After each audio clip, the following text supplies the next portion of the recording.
Hello, Bashar. My name is Delcy. I live in Brazil. And my question is, if everything happens here and now and there's no past nor future, and past and future are just parallel realities, does that mean that, for example, yesterday I ate chocolate? Does that mean that I am still eating chocolate in another parallel reality?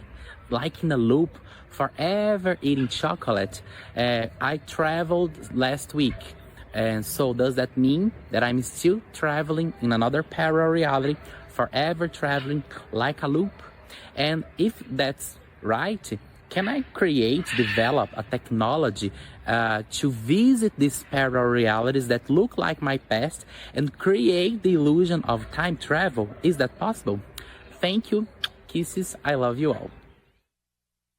Yes, that's possible because that's what time travel is. You are perceiving other realities.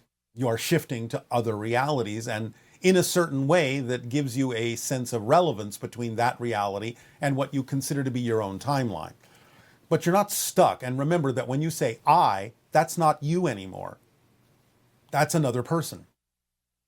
Even though they may look like you, even though they may be acting like you did in the past, they're not you. They're having their own experience in their own timeline. It's not perceived as a loop. And they're not you anymore. So you can't say, am I doing the same thing over again? You're not. You're moving forward just as they are. But they're sharing a similar frame to one that you shared, passing through in their timeline that may lead to someplace similar than where you're going, or it may lead to someplace completely different. But that's what time travel is simply shifting to parallel realities that may look like your past, but are their own realities that are simply out of sync with yours.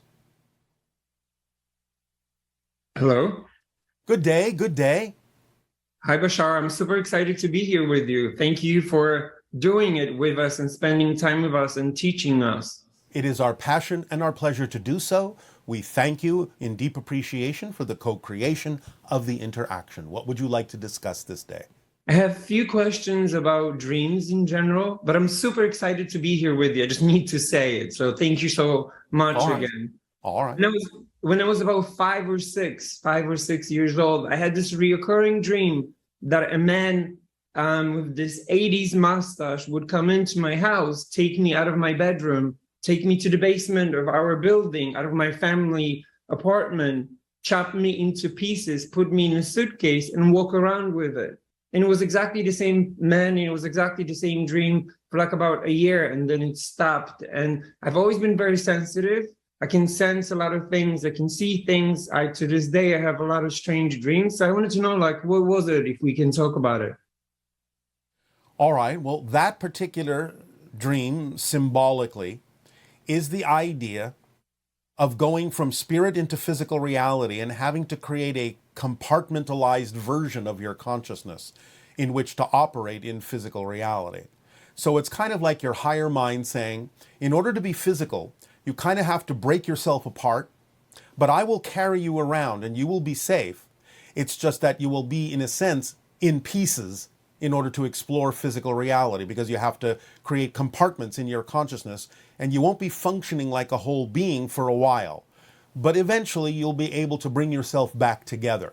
But in the meantime, I will carry you around in this safe suitcase and no harm will come to you. Okay, so in a sense, it's not necessarily a negative dream, because that's kind of how I interpreted it throughout the years, that maybe something happened, maybe some kind of abuse or whatever. Well, it's a negative mechanism being used in a positive way and being explained to you, because you do have to use a negative mechanism, which is the idea of limitation and separation, in order to experience physical reality, because you are putting limitations on your larger consciousness in order to have a physical experience. But it's just symbolic of the fact that from the point of view of a spirit, it does seem more confining, it does seem more limiting, and it may be experienced by the physical mind at first as if something detrimental is being done to your consciousness, when it's just being explained to you that this is what is necessary in order to experience physical reality. But the suitcase represents the idea that the higher mind still has you safely encased in a way that you are being guided properly, so that again, you will always recover and discover yourself and pull yourself back together, which is why the dreams ended. Mm-hmm. Great. So another question similar to this one, where about 7 years ago, I had a dream, and in my dream, I was dreaming that I woke up in my own apartment and I went to my bathroom, the bathroom that was my bathroom. And Yes. in it, I saw a being, and I'm very tall, I'm like about 6'4", and the being didn't fit into the bathroom. So it must have been like about 7 feet tall or like 6'8" or so. And the being was bending forward to fit into the bathroom. And I was very, very scared of the being, and it was a male. I don't know how I know it, but I know it. And the being said to me, "Oh, I know you're not ready yet." And then the dream or the experience ended. And can you talk about that a little bit, if possible? Yes, again, you have different connections to different guides, different ETs, different dimensional beings that are more than happy to reflect to you your progress in life.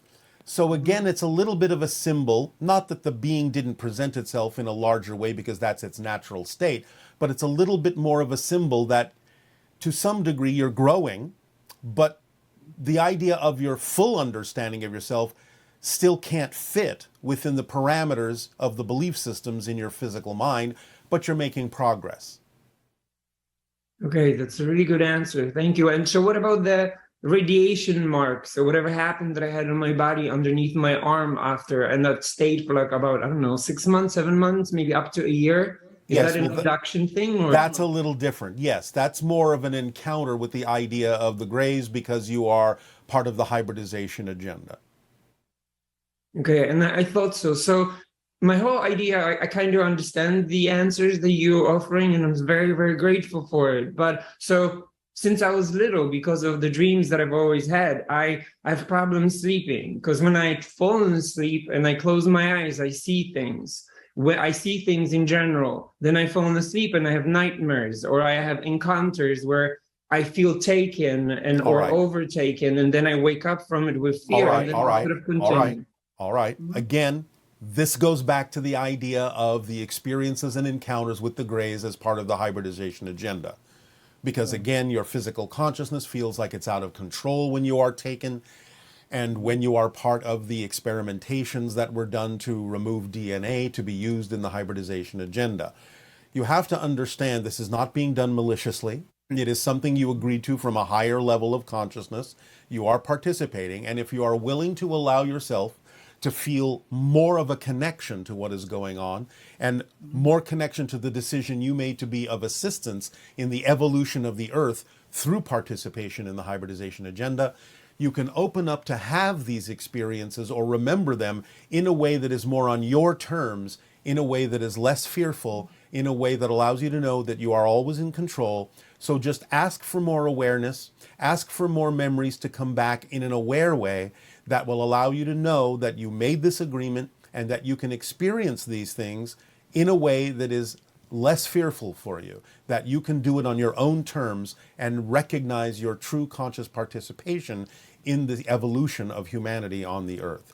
When you go to sleep, open up in love and accept the idea of your choices and allow yourself to ask for more participation, more consciously, more responsibly, and on your own terms. It will eventually smooth out. Thank you. And can you tell me who the being was who didn't fit in the bathroom? Or it wasn't specifically being was presented to me in a way that I could understand it? It was presented in a way you could understand it in participation with your guides and your higher mind. Thank you very much. And so a question just briefly on the history of Neanderthals and like Homo erectus and humans. How long did it take them to create it? So like, how long did it take them to create us? Was it on a ship? Was it here on Earth? Were it a laboratory? Like, how did that happen? And didn't they disappear because they mixed with us enough for a long period of time that, like, can you tell us a little bit more on that? Mostly on Earth in laboratories. It took a few thousand years, actually, overall, to refine it, but not many. And in the idea is they were recalled because it is something they shouldn't have done according to their own laws. So that group was recalled, And then humanity, to some degree, was guided by those who recalled them, who now realized it was their responsibility to guide humanity, at least to a certain point, while at the same time sort of remaining hands-off to allow humanity to evolve on its own, but with some guidance. And is there anything in the history that you can tell us that we believe strongly in that it's incorrect? I'm sure there's a lot of it, and you have shared this before with us, but anything Yes. that we could just briefly discuss today, anything that humanity believes in that it's not correct for our reality, our version of reality, the one that we are in? When you say not correct, Or it's not true, or hasn't happened, and we believe that it has, or... well, many people on your planet believe that the Earth is flat, and it's not. Many people believe that you have not traveled to the moon, and you have. Uh-huh. Okay. Okay, that's good enough. Thank you so very much. I appreciate it. You are welcome. Aveo. Aveo, thank you.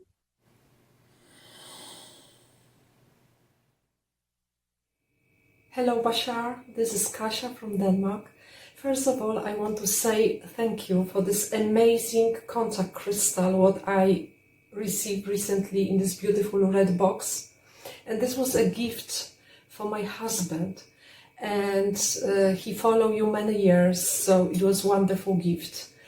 And my question to you is today about my experience. I had a free experience during the meditation in different locations, in different apartments, when I was meditating, and somehow I connect with some kind of energy so powerful that I simply was lying on the floor in a split second and sweating. So can you explain a little bit what kind of energy I connect with? And so thank you very much for today and have a good day. Aveo. Our energy, but we exist on a much higher frequency than you do, and therefore it may take some time to get used to the higher frequency. Until you do, it might cause those kinds of reactions in your body which is operating at a lower frequency. But by practice and your preferred meditation technique or permission slip, you will raise your frequency to become closer to our frequency and no longer experience such a difference between us. Good day. Good day. Good day. Thank you. First, I wanted to say thank you for being so patient and kind with people who seek your counsel. I am not patient at all because I live in the moment and I do not need to be patient. I enjoy every moment.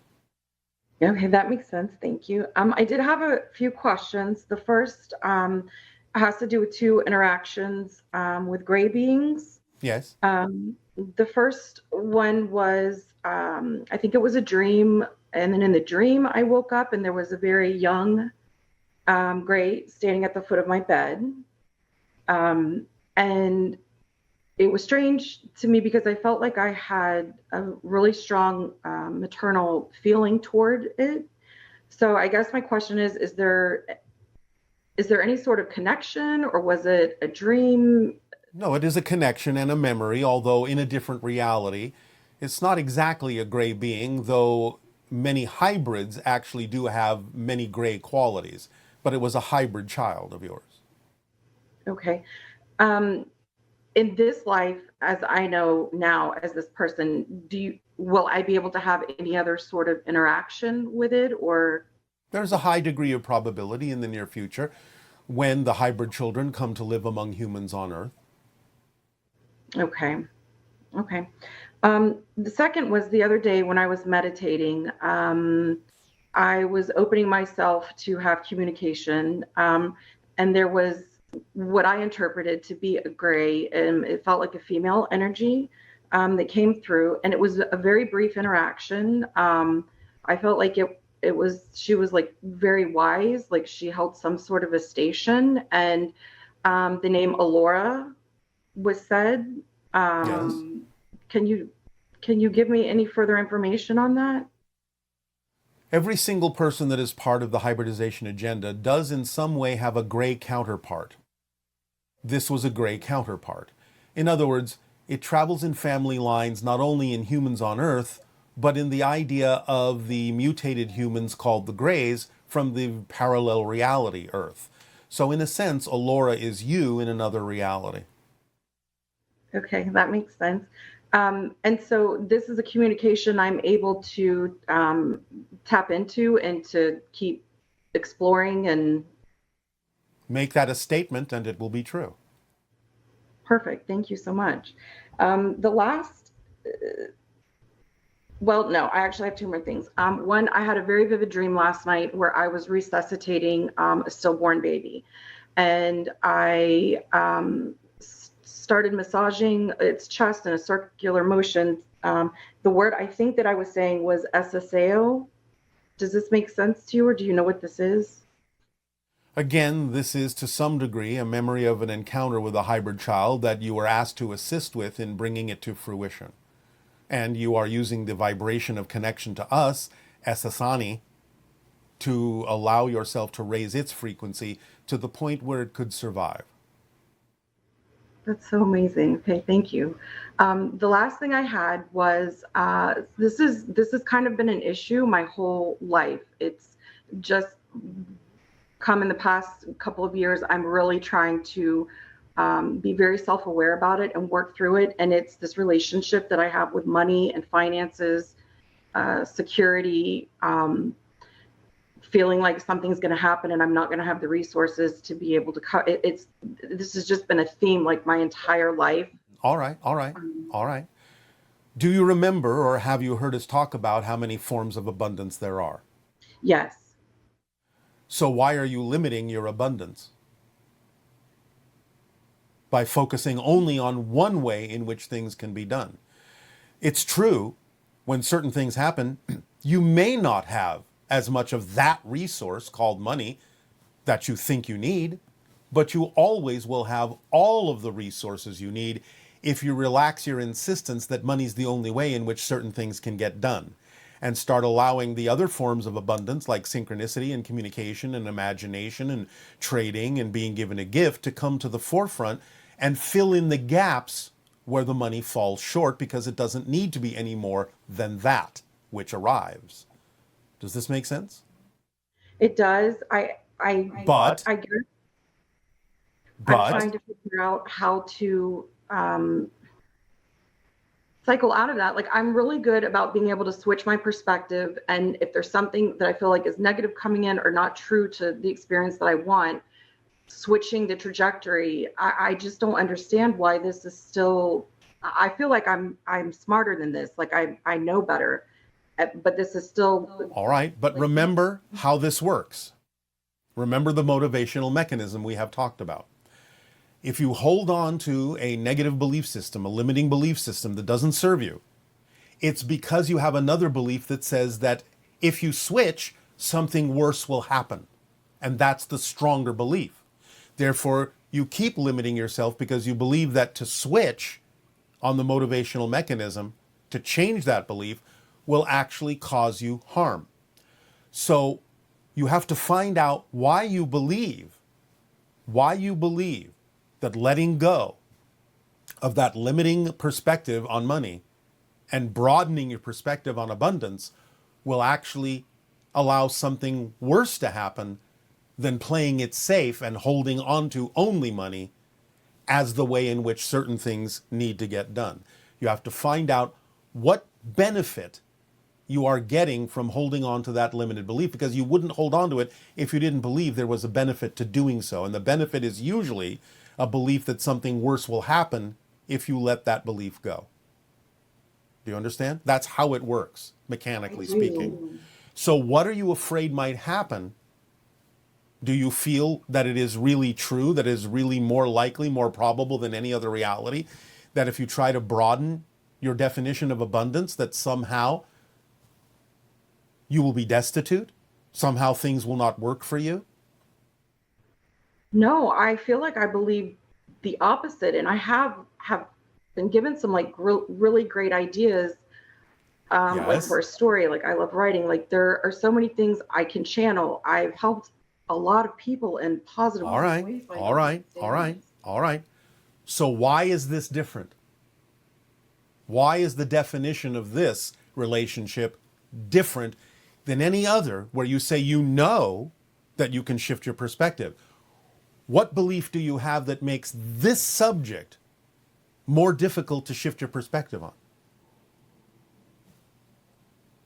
What have you been trained to believe? What have you been trained to believe about the idea of money and finances? I guess that there's just, Don't guess. Don't guess. Think back. yeah, that there's lack. Yes. It's the way I was raised. Yes. All right. And so it's very powerful. So if you let that go, do you have a belief that in some way, shape, or form you will be dishonoring who taught you these things? That it will cause a break between you if you don't think the way they thought? Yeah. That makes sense. I feel like because our relationship has been strained at points. That'll be strained even further if you let this idea go. Yes? Probably. And you're afraid of that, correct? In a way. Mm-hmm. All right. Then that's what you have to work with, is understanding that it is more important to be yourself. And whether the other person understands that or not, that's their issue, not yours. Yeah. And that you actually would be honoring them, whether they understand that or not, by being your true self. So you have to be comfortable with the idea and the understanding that just because someone might be displeased or strain the relationship between you while you are attempting to be more of your true self, that's not your issue. That's their issue. I'm not saying you have to do this deliberately to hurt someone or to put a strain on the relationship, but you can't be responsible for what they choose to feel or how they choose to react that limits and curtails your ability to be your true self. You have to let that go. You cannot be responsible for their choices. You can only be responsible to them by being who you truly are and letting them know who they're actually in a relationship with, so they can make up their mind as to whether to change or not if they want to continue to be in a relationship with who you actually are, as opposed to who you think you should be.